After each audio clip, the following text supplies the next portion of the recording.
Welcome students to सभी ICSE bio. बेटा, ये जो लेक्चर है ये मैंने स्टार्ट किया हुआ है आईसीएसई की क्लास 6 की थीमेटिक फिजिक्स का लेसन फर्स्ट मैटर। इसके मैंने बेटा आपको सॉलिड्स और लिक्विड्स के बारे में पिछली वीडियो में बता दिया था। तो इसकी जो लिक्विड्स की एक इंटरेस्टिंग फैक्ट था वो विच इज डेंसर, आइस और वाटर। जो डेंस चीज होगी वो नीचे होगी और जो लाइट चीज होगी वो फ्लोट करेगी। तो आइस फ्लोट्स ऑन वाटर, इसका मीनिंग क्या है कि आइस की जो डेंसिटी है वो वाटर से कम है, इसलिए वो वाटर के ऊपर फ्लोट करती है। Ice is a solid and water is a liquid. It means ice is less dense than water. So it floats on water. Then एक एक्टिविटी है to show that liquids do not have definite shape. बेटा आपको exam में ऐसी कोई भी activity ना explain करनी आ सकती है 2-3 मार्क्स के क्वेश्चन में। तो इसमें आपने ये एक्सप्लेन करना होता है इसको। तो आपने डिफरेंट वेसल्स लिए, एक ग्लास लिया, एक कॉनिकल फ्लास्क ली, एक बीकर लिया, एक चाइना डिश लिया।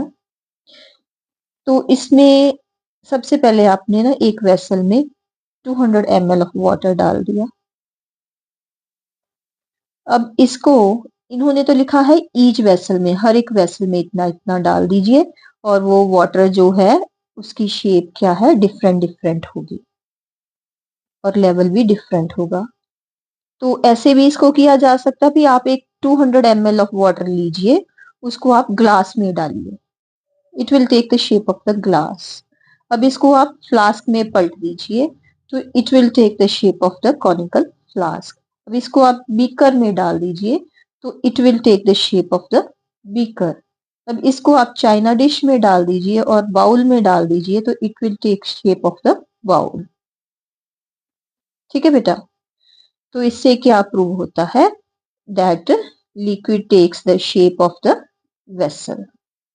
उसके बाद में हम करेंगे गैसियस स्टेट। गैसेस जो होते हैं बेटा, गैसेस के पार्टिकल्स मैं ना इस पेज पे करूंगी इसको ताकि आपको ना साथ में ही इनके डिफरेंसेस भी पता चल जाए। ये सॉलिड्स के किए थे हमने, ये लिक्विड्स के किए थे और यहाँ पे मैं गैसेस के बारे में करूंगी। ये पिछली क्लास का ये बायो का है, ये आपने नहीं देखना है, ये 7th की बायो का है। तो यहाँ पे हम गैसेस के बारे में करेंगे। मैं इस सामने इसलिए बताया है ताकि आपको इसका समझ आ जाए कंपैरिजन। तो इसके जो पार्टिकल्स होते हैं they are most loosely packed, liquid से भी लूजली पैक्ड होते हैं, तभी क्या है ये जो है लूज होती है, फैली हुई होती है। इसकी जो है इंटर पार्टिकल जो अट्रैक्टिव फोर्स है, attractive force is weakest. Gases do not have definite shape, no definite volume,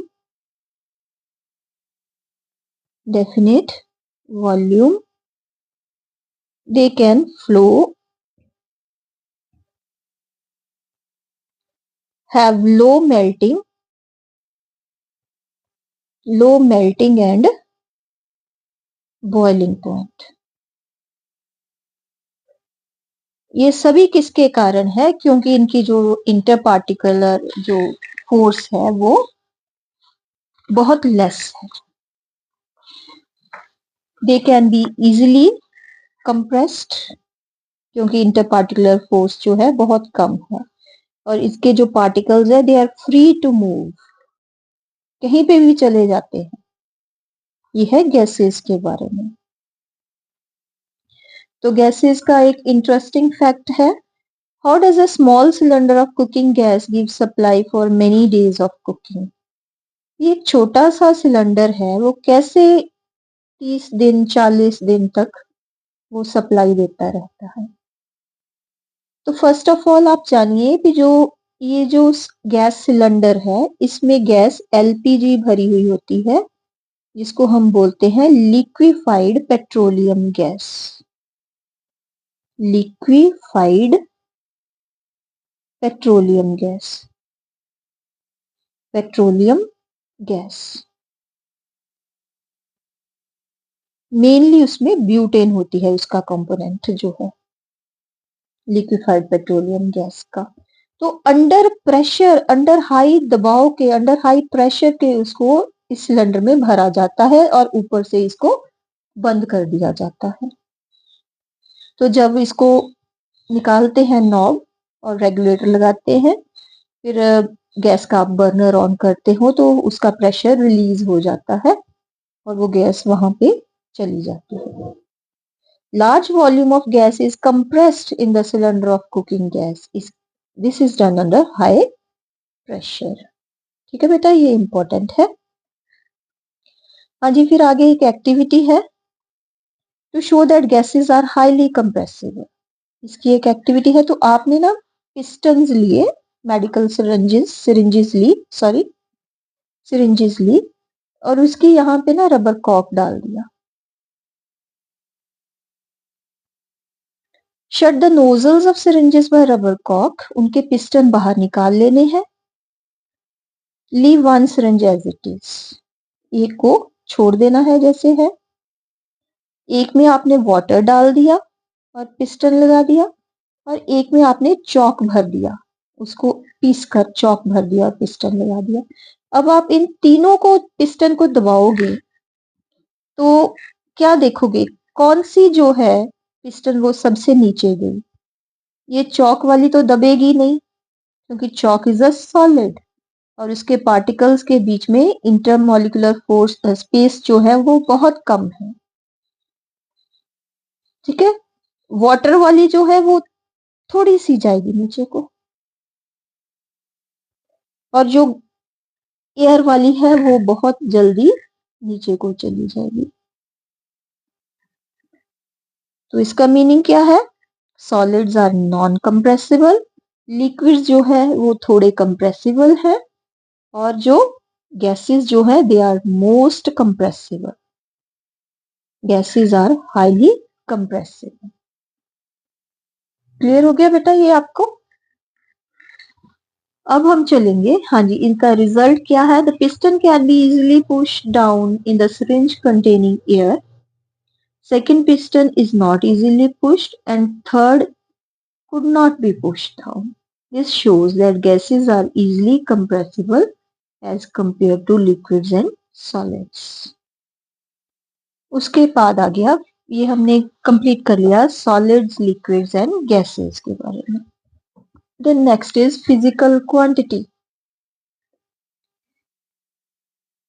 Physical means relating to the things which can be felt with our senses, and quantity means matter. ठीक है, physical क्या है? जिन चीजों को हम अवर senses से perceive कर सकते हैं, महसूस कर सकते हैं, हाथ से छू सकते हैं। और क्वांटिटी क्या है? मैटर। ठीक है, इनके बारे में हम स्टडी करेंगे।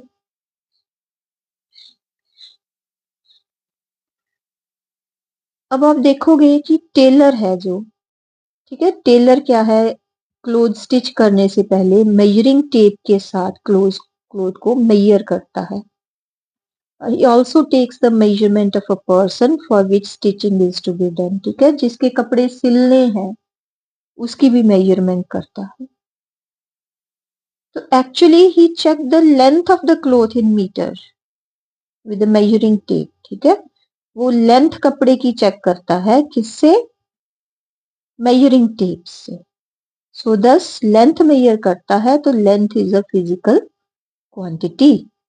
What is a physical quantity? The quantity that can be measured is called physical quantity. ये बुक में आप इस लाइन को अंडरलाइन कर लीजिए। आपको बुक में अंडरलाइन करनी आनी चाहिए चीजें, कौन सी चीज इंपॉर्टेंट है, कौन सी आपने लर्न करनी है, उससे लर्न करना इजी हो जाएगा। अगर आप अंडरलाइन नहीं करना चाहते तो ऐसे एरोज लगा देते हैं, यहां से यहां तक हमने करना है। ठीक है, जब आप वेजिटेबल मार्केट में जाते हो तो फ्रूट्स और वेजिटेबल लेने जाते हो तो क्या कहते हैं आपके मम्मा, क्या कहते हैं? 2 kilo potatoes, half kilo tomatoes, ये मांगते हैं। तो व्हाट इज किलोज? किलोज बोलते हैं किलोग्राम की जगह पे। तो वो क्या मेजर करते हैं? मास मेजर करते हैं।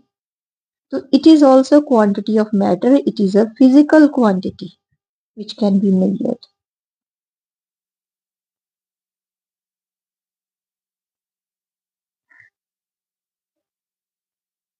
Physical quantity consist of two parts, namely a number, जैसे ये है 2 किलोज, टू, ये जो कुछ भी है ये नंबर है, एंड स्टैंडर्ड नोन।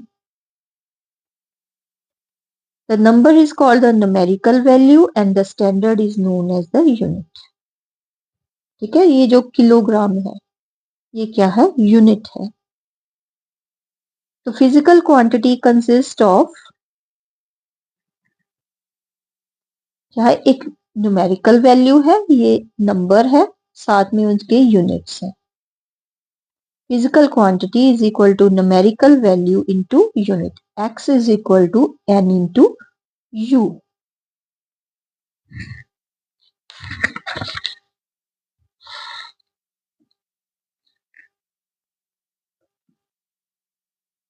इसी तरह ये बस है, आपके स्कूल जाने में कितना टाइम लगता है? बस कितना टाइम लगाती है? 10 मिनट लगाती है, 20 मिनट लगाती है।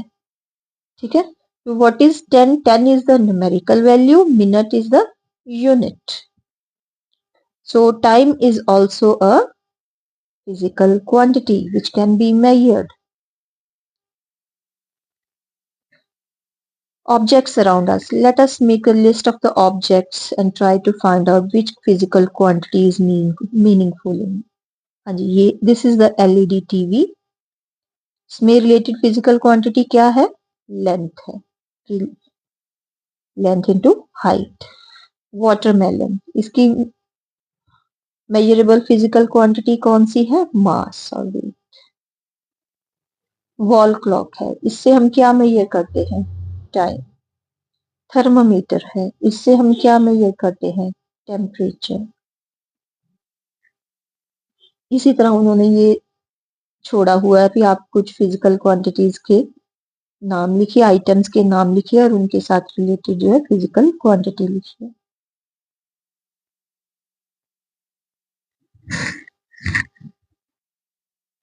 As per the world's most widely used system of measurement, there are 7 base physical quantities. Basic physical quantities वो कौन कौन सी है? Time, length, mass, electric current, temperature, amount of substance and intensity of light. ये है basic physical quantities या fundamental physical quantities है ये।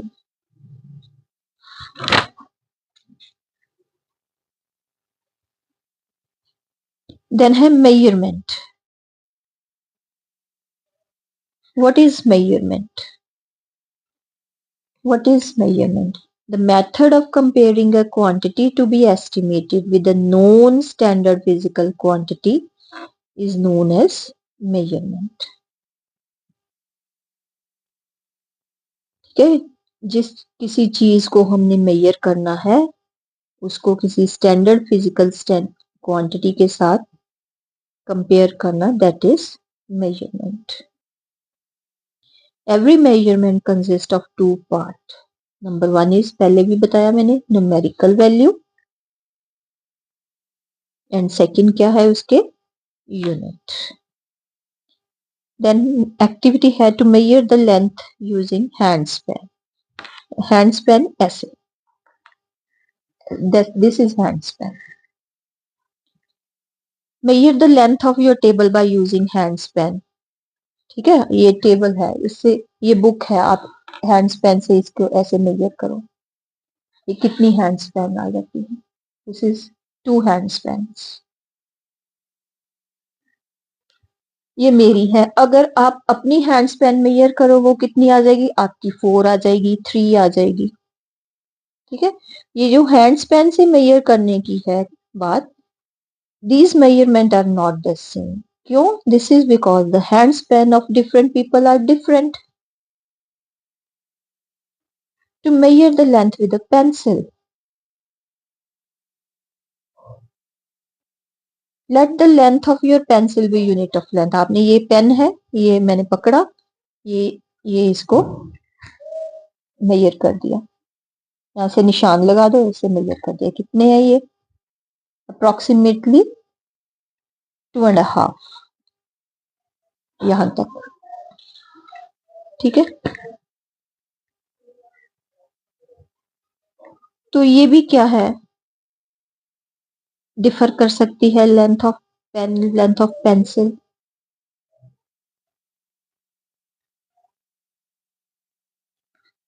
Earlier man used to measure distance or length by using his body parts such as foot, arm, hand और finger. ये hand span का बता दिया। फुट आपने फुट रख लिया, अब यहाँ पे जहाँ पे एक खत्म होता है वहां पे एड़ी रख के दूसरा रख दिया, ये फुट के साथ मेजर करना है। क्यूबिट के आपने ऐसे ऐसे ही रख लिया, यहाँ पे रख लिया, यहाँ पे खत्म हो गया, जहाँ पे खत्म हो गया वहां पे निशान लगा के, यहाँ पे निशान लगा के फिर यहाँ से दोबारा शुरू कर दिया। This is cubit. ये भी वेरी करते हैं। Approximately some of these old methods are one span, that is length of outstretched palm, hand span. ठीक है, this is approximately 19 centimeter. 1 foot की जो है length of human foot approximately, this is sign of approximation, approximately 24 centimeters. Cubit, length of arm, यहाँ से यहाँ तक, this is approximately 40 to 45 centimeter. Yard, length from tip of nose to the stretched thumb. ठीक है, tip of nose से लेके थम तक 80 to 90 centimeters. These methods, similarly weight was measured with bricks and time was measured with the help of movement of sun or moon. ये जो method थे they were not exact, क्योंकि सभी के पैर की लंबाई एक बराबर नहीं हो सकती, सभी के हैंड स्पैन की एक बराबर नहीं हो सकती। So there is need of knowing accurate methods. ठीक है, तो then is unit. The unit of measurement is defined definite magnitude of a quantity used as a standard for measurement of same kind of quantity. मतलब for example आप लीजिए मास है, length है, time है, ये बेसिक फिजिकल क्वांटिटीज है। तो these standard, इनके यूनिट्स जो हैं, किलोग्राम है फॉर मास, मीटर है फॉर लेंथ, सेकंड है for time. These are the part of the international system. They are internationally accepted units. सारी दुनिया में यही चलते हैं। तो इनके सिंबल्स क्या हैं? लेंथ के SI यूनिट है मीटर और इसका सिंबल है M. ये आपने लर्न करने हैं। मास का SI यूनिट है किलोग्राम और इसका सिंबल है kg. टाइम का SI यूनिट है सेकेंड और इसका सिंबल है S. इनके रूल्स क्या हैं सिंबल्स के राइट करने के? They are written in small letters. See this, these are written in small letters. Symbol of metre is Small m, not capital M. Gram is small g, not capital G. Second is small s, not capital S. ये आपने ध्यान में रखने हैं क्योंकि आपने ये पहली बार आपके लिए ये आए हैं, ये आपके लिए न्यू सिस्टम है. And symbol of units named after scientists are written in upper letter. For example, current जो है इसकी यूनिट जो एम्पियर है is written as capital E. Metre ही लिखते हैं, चाहे 10 मीटर हो चाहे 100 मीटर हो, उनको मीटर्स नहीं लिखेंगे. Similarly, kilogram is written as kilogram, not kilograms. Full stop is not used. ये symbols के rules हैं. The value obtained on measuring a quantity is called its magnitude. हमने इस बुक को मेजर किया, जितनी वैल्यू आई वो उसका मैग्नीट्यूड है. हाँ जी, what are properties or characteristics of good units? It should be convenient in size. It should be accepted world over. तो handspan, cubit, ये सारे इत पे क्रॉस लग गया. These are not internationally accepted. They should remain even same with change of place or time. ये question आपको exam में आ सकता है. हाँ जी बेटा, आज हम यहीं तक करेंगे. नेक्स्ट वीडियो में मैं आपको मेजरमेंट ऑफ लेंथ के बारे में बताऊंगी. तो ये आपके लिए सब्जेक्ट नया है, मैं फिर बोलूंगी. तो आप इसको रीड करिए, वीडियो बार बार देखिए, तो आपको ये कंसेप्ट क्लियर हो जाएंगे. फिर भी अगर आपको कोई डाउट है तो आप लोग मुझे मैसेज कर सकते हैं. अगर आपको ये पसंद आई है मेरी वीडियो तो अपने दोस्तों को भी बताइए. Thank you for watching.